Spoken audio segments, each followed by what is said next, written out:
Hey everybody, Jared Tate here, the founder of the DigiByte blockchain, and today I am coming to you with a DigiByte development update. It's been a long time since I've done one of these, so I'm kind of excited. Actually working on the core protocol is definitely something I enjoy. I mean, that's why I started on it in the beginning, but it's been good this last few months to really dive back in and to really embrace this new development process that this last year has given us. And so that's kind of what I want to talk to you about today. Please forgive my video settings. I got a new webcam. I was getting a new background. I got some new microphones. For the podcast I'm working on launching, then my laptop crashed, which I lost like 2 weeks worth of data. I've messed around. I've tried to get rid of the fuzziness, and I'm not an expert, so I'm still figuring it out. I'm actually using OBS, so please forgive me if the video kind of comes in and out. I've been trying to fix that and haven't had any luck, but I would rather get you the information and help clear up some things for some people. So what I'm going to be covering. I'm going to cover a few things. First of all, I'm going to help try and clear up some confusion and miscommunication and some misunderstandings around development. The DigiByte protocol and Bitcoin, the code base is very complex. I would argue it's actually more complex than even the Linux operating system kernel at this point. Linux is written in C. Bitcoin and DigiByte are written in C++, which brings in the object-oriented nature, which is a whole different beast. So it's easy for a lot of misunderstandings, mistakes, and things to happen. So hopefully I can clear some of those up to you. I want to walk through the development process that several of us have been using for the last few months. I want to show you the developer contribution guidelines, how we're working on stuff. I want to explain what a GitHub organization is and what the DigiByte GitHub organization is. I want to show you our current progress, what we're working on. And I also want to talk about a few things, how you, the community, can get involved and help out. So with that, let's get started. So let me make this bigger here. Like I said, this is my first time, so you'll have to excuse me here for a minute as I move these things around. I'll move myself down to the background, make this screen a little bigger, and I think I need to switch them. So yeah, there we go. Okay, so what you can see here is the DigiByte GitHub core organization. So this is where all the development repositories around things that we've built over the last 7 years are located. And this is an organization, so it's important for people to understand that a GitHub organization is just not one person. In fact, we actually have 12. Now, you can only see 3 here. However, that's because apparently the rest of us have settings by default that actually hide our account. However, when you look at the commit history on a specific repository, you can see who the commits are coming from. So I'm actually going to go change my settings once I figure out how to do that. I think GitHub actually makes it default private. So that's up to individual contributors and developers, whether they want to be publicly associated with it. But I can tell you there's 12 people in the organization. So I know a lot of people are saying that, oh, Jared controls it, Jared does it. That's not true. There's multiple people, and what I'm about to show you here as we go through things, I single-handedly don't have the ability to approve something that goes into the master branch of any repository. It has to be peer-reviewed, usually by 3 other people. That's the process, which I'll go through here in a minute. But I also want to take a minute to step back and show people there are 91 repositories. That means different code bases in the DigiByte core organization. We have done a lot of work over the last 7 years, a lot of which hasn't been appreciated, but you have code bases for different things, mining pools, wallets, the core protocol, the Rosetta implementation that we worked on with Coinbase, Android wallets, iOS wallets. There's a lot of different code, block explorers, Docker images, miners. There's been a lot of stuff that's been, happened, and a lot of it I don't think has really been appreciated, but it's very rare to see such an ecosystem be built by volunteers and open source developers. And keep in mind, once again, DigiByte never had an ICO. There was never a mass pre-mine to fund development. And basically, since the beginning, it's been volunteer contributions and a grassroots effort. So I cannot thank everyone enough who has helped and participated and contributed code over the years. I mean, it's been, well over 100 people at this point that have contributed in various ways to various code bases over the last 7 years. So keep that in mind. So let's go to the main repository. So the DigiByte code lives on GitHub, right? So here we are at the DigiByte core / DigiByte. Once again, an organization, not an individual account, comprised of multiple people. So this is the main code base, which makes DigiByte DigiByte. And you can click here and you can see all the different branches we've worked on over the years, right? Now, in our new development process that, all the events over the last year have unfolded, it's basically led us to adopt a new and improved contribution process, a new guidelines process. And that document for how to contribute to DigiByte and what the guidelines that we all agree upon is located in the DigiByte contributing.md file.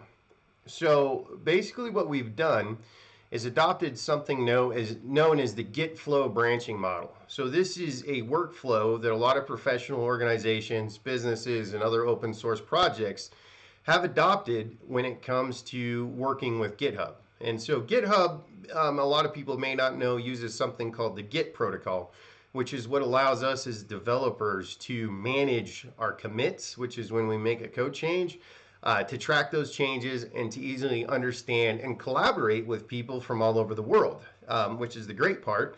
And as I'll show you here in a bit, there's been contributions from people that I don't even know to this day, and anybody can make a contribution to any of the DigiByte repositories and code bases. So what this really means, if a developer comes in and they want to work on the code, the first thing they do is they fork their repository, right? Which is pretty easy to do. You just come up to the repository, you hit fork, and it forks to your own code base, right? Or your own GitHub account. So like for me, I have a Jared Tate GitHub account, which I will show you in a minute, that I actually work of, and then I make pull requests and I present them to the main GitHub here. So we do what we call feature branches, right? So a feature branch, which is what we're working on the version 8.22 merge, is a little bit different than the master branch and the develop branch. So it's important to know that the master branch is the end-all be-all. That is the main current code base that's in the wild. So in order to make changes to master, we make that as hard as possible. So no single person can just make a commit to master, because we've had issues in the past where somebody makes a commit, it breaks something, and then anybody pulling, like an exchange or somebody pulling from the master branch, has some broken code. And we don't want that to ever happen again. So that's why we've adopted this new development process. So what we do is we create a feature branch. So currently right now, all of us have been working in the feature 8.222 or 8.22.0 branch, right? That's where we've several of us have been working for the last few months. And I could tell you this merge. So what we're doing is we're taking Bitcoin version 2.2 changes, and we're taking a lot of the stuff because we can benefit, because both Bitcoin and DigiByte are UTXO code bases. So there's been a lot of updates. I mean, there's hundreds of people working on Bitcoin around the clock. Obviously, it's got the largest developer pool of talent, and there's just a tremendous amount of energy and work going into that DigiByte can benefit from. However, DigiByte, after 7 years, is divergent enough where we still had, at this last update, I think over 100,000 lines of code that were different. That's why we've been working on this process for several months. I could tell you, after being part of these upgrades, multiple times, I think 6 or 7 times now over the last 7 years, this is the most comprehensive upgrade and merge that we've ever done, because there just has been a tremendous amount of work that has gone into Bitcoin the last 2 years. And that's, obviously caused some merge issues that sometimes have taken us a week or two just to figure out a single issue. So we're getting there. We're making progress. And I'm really excited for how the developers have come together and embraced this new process. So that way, no one single person is, to blame or to control or to decide what happens. It really is a community of open source volunteer developers. So it really is cool. And once again, I invite anybody watching this to come contribute. So once we've created a feature branch, we kind of work on stuff, then people create pull requests. So right now, like if I can come in here, there's 5 open pull requests, right? One of them I just made yesterday was a pull request to the feature branch. So it wasn't to the develop branch and it wasn't to the master branch. It was just to a feature branch. Now there's some confusion of people thinking, oh, every single change that makes to a feature branch needs to be a pull request. That's not true. What we decided is when it comes to a feature branch, people can make contributions, but if they're not quite sure, they want other review, then yeah, go ahead and make a pull request. But the reality is, like version 8.22, there's literally been hundreds of commits made over the last 3 months by myself, Yoshi, GTO, DigiContributor, Barry, and others, right? So it would literally take forever if we had to do that. Now, so the pull requests are always reviewed when they're into develop and they're into the master branch for sure. So what we actually have here is we actually have a pull request into a pull request because we have what we call the work in progress pull request, which will be the main pull request that we actually submit once we get the 8.22 merge done. So that means once we finish bringing in Bitcoin Core version 2.2, then we will merge this into our develop branch, and then we will start working on other issues and stuff. So right now we've been focused on simply getting Bitcoin version 2.2 merge done, so we have a working stable code base, and we're almost there. We're getting close. And so anybody can come look at this. This is pull request 63. And I know it's kind of confusing, but we've actually, so this is a list of to-do items that we're working through. And there's actually, so there's a lot of hidden items here. So you can see the amount of commits that have been done here. It's, what is it, 2,200 commits that we have in this pull request. It's massive. It's definitely, it's not usually going to be like this. We have 2,000 files changed. So there's been a tremendous amount of work that's been done on this, and it's still in progress. So there's a lot being done. I know people are excited. There's a lot of passion. There's a lot of activity in the marketplace. But I will tell you a lot of times development isn't necessarily the sexiest thing because some of this is very complicated. And a lot of times developers don't like to be public. They just like to work away and let the code read for itself or explain itself, right? But I realize to a lot of non-technical people that's not really possible. So anyway, so this is the current status. So I can tell you that I've actually been running DigiByte 8.22 locally here for about a month. Obviously, there's been some bugs, some issues, but I've actually sent a fair amount of transactions and move stuff around. Let me see if I can actually add another window here and so you can see it. What is it? Window capture device.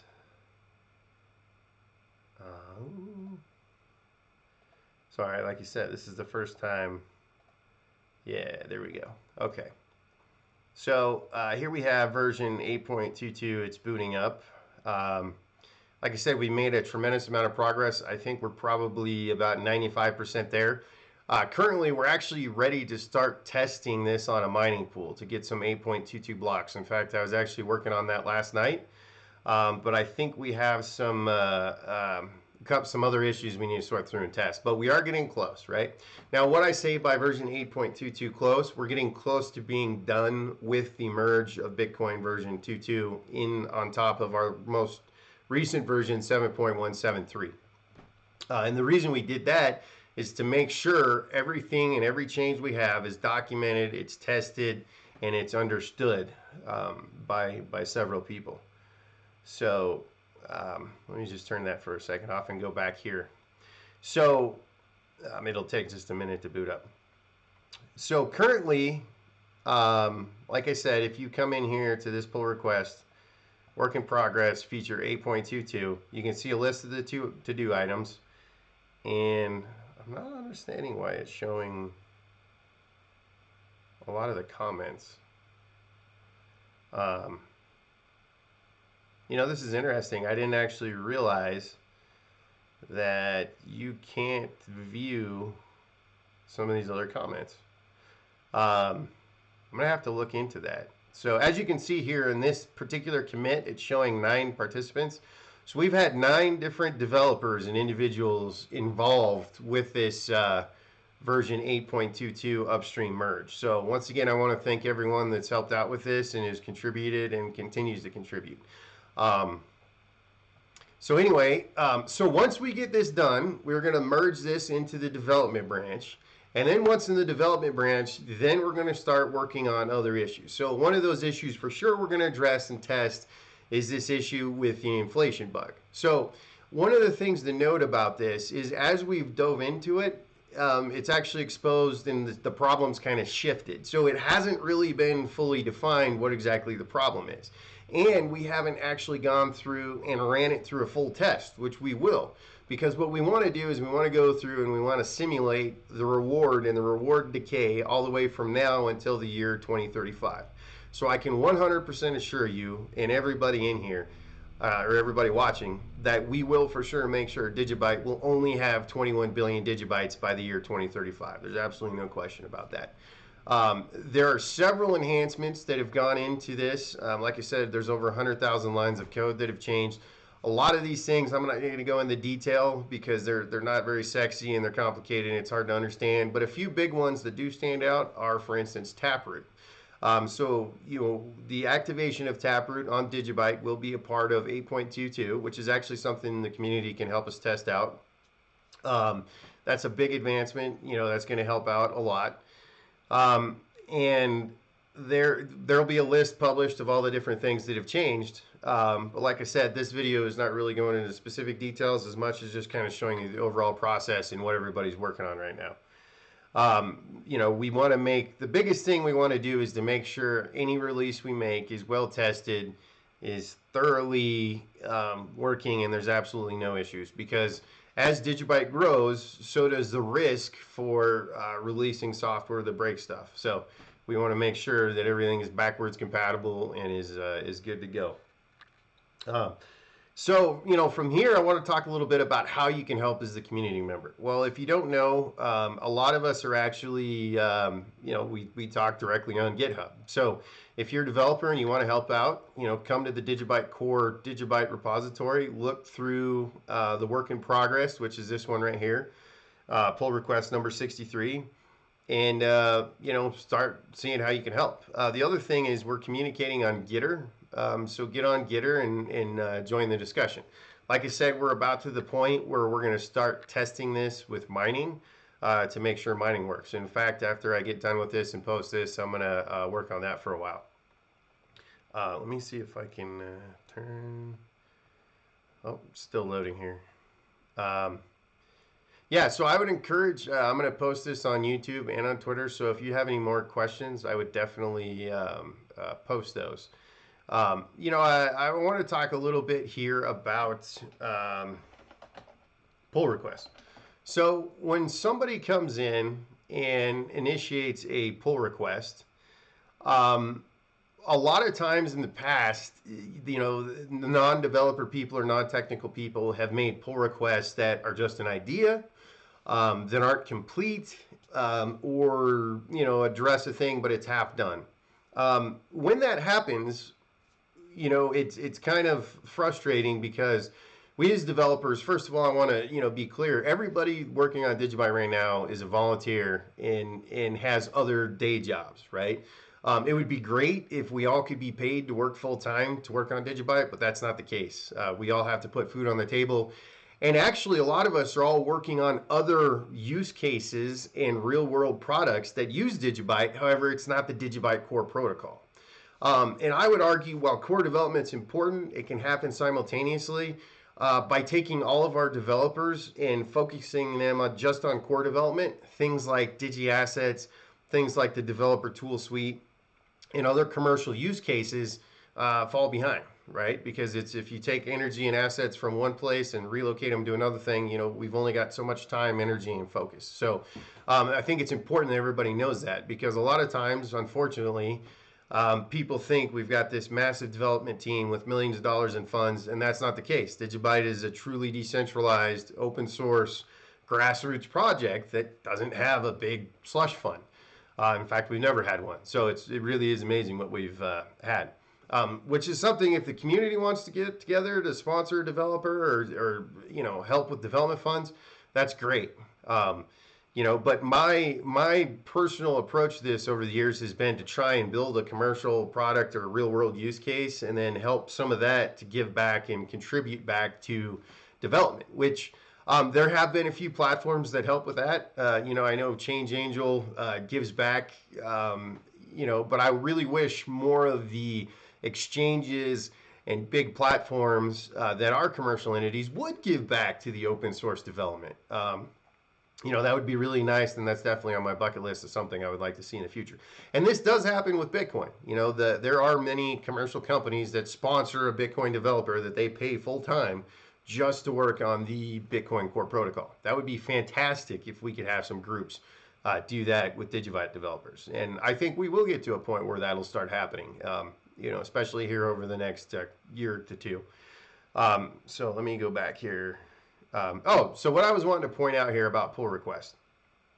There are, if you look at some of these pull requests, not every pull request is going to get included into the core protocol, either because it doesn't work, it breaks things, it's not understood, it's not explained. In fact, if you go to Bitcoin, you can come in here and you can see pull requests that have been open for years, right? Look at all these ones that were opened in 2018 that are still pending and have never been.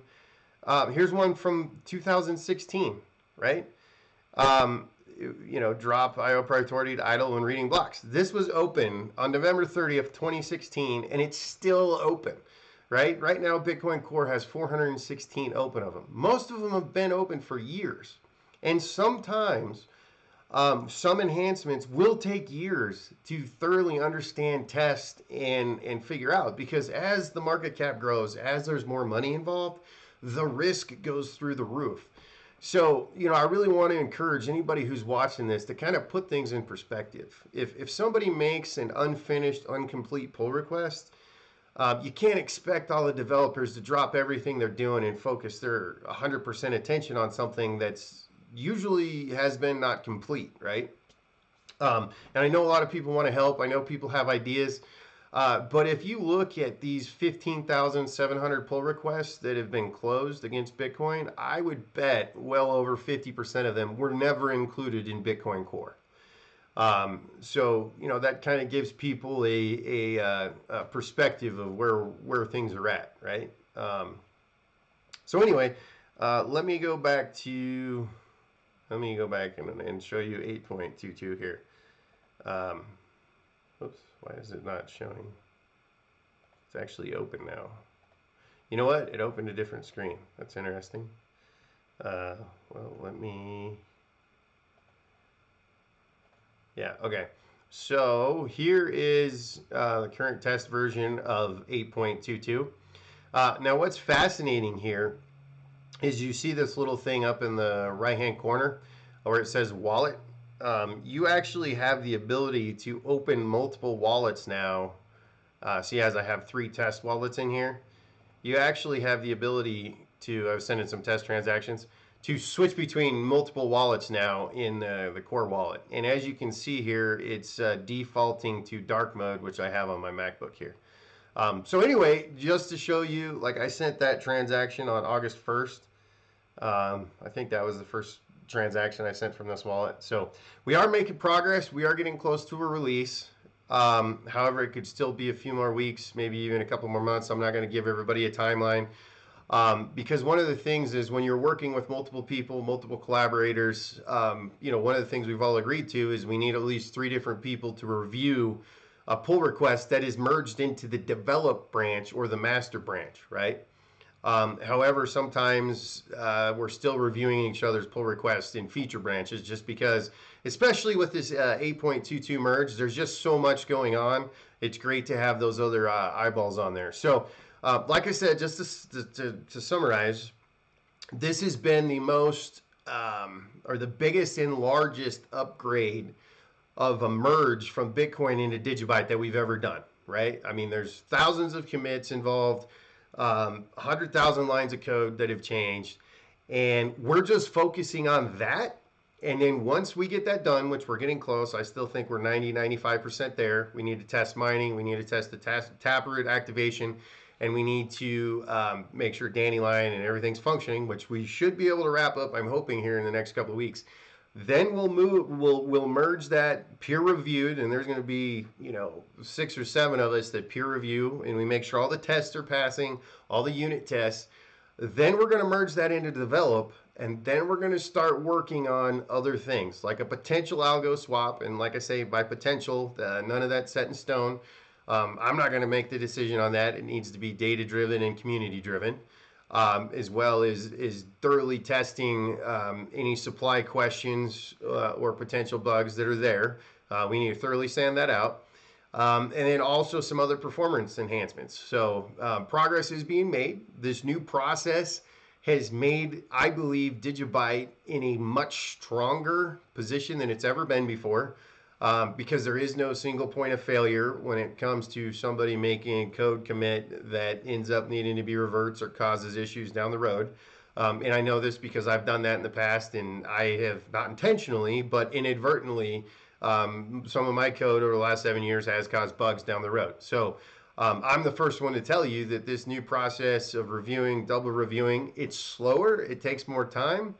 But it is much, much better for DigiByte in the long run. So I think it's important people understand that. And that's why I showed you the Bitcoin pull requests. I mean, to see that there are 5-year-old, almost 6-year-old pull requests on Bitcoin that have never been merged into Bitcoin Core because either they haven't been thoroughly finished, understood, or tested, or agreed upon. That's just the nature of the beast with an open source blockchain. We're not all going to agree on what goes into the code, but when something does go into the code that we all agree on, we know that it's going to be really good for the protocol in the long run. So anyway, I want you to tell, once again, I want to thank everybody out there who supports and believes in DigiByte. Things are moving forward, and there's a lot happening that even I'm not aware of with commercial products or adoption or use cases or different organizations. I mean, it's been absolutely amazing to see how many more groups have been formed and how many more entities are working with. I mean, it's really amazing. I can't even keep up with a lot of it sometimes. In fact, I pretty much learn about most of it just like you do, which is, on social media or, through other updates. So I hope I didn't confuse too many people. I know this is, probably could be a little bit over some people's heads. I'm not intending to do that, but, this is a complicated technology, but, we're in a much better and stronger development process now. So with that, I know I've been 28 minutes now. I'm trying to keep this under 30 minutes.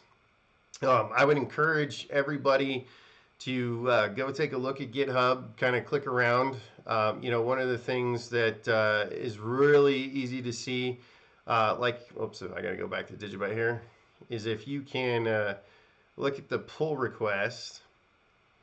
And actually, I'm going to go back to the code here. So if we go to the feature branch, we've all been working out of with this merge, and as you can see, there's been a lot of different branches we've worked on over the years. And you click on the commits, you can see just how much work has been done over the last few months. So it's, this is going back to the beginning of August, right? So we have been working away. So there's been a lot of stuff that's been done. Actually going back into July, I forgot we started this process in July. So, I figured it would take us a few months to get this done. In the past, it's taken about 3 to 4 months. And like I said, it's not necessarily the sexiest work, but it's been getting done. So With that, once again, like I said, whoops, I really need to learn how to use this.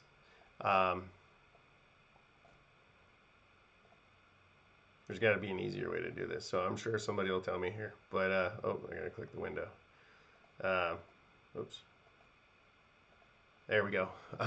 Anyway, like I said, I want to thank everybody, and I want to encourage you to go take a look at GitHub. If you're a developer, we could use your help. And to the community, if you can figure out a way to help incentivize bounties for specific development tasks, I know many of the developers would love to do it. And I know many people are very passionate about DigiByte. There's something about the truly open source, decentralized nature that people are really drawn to.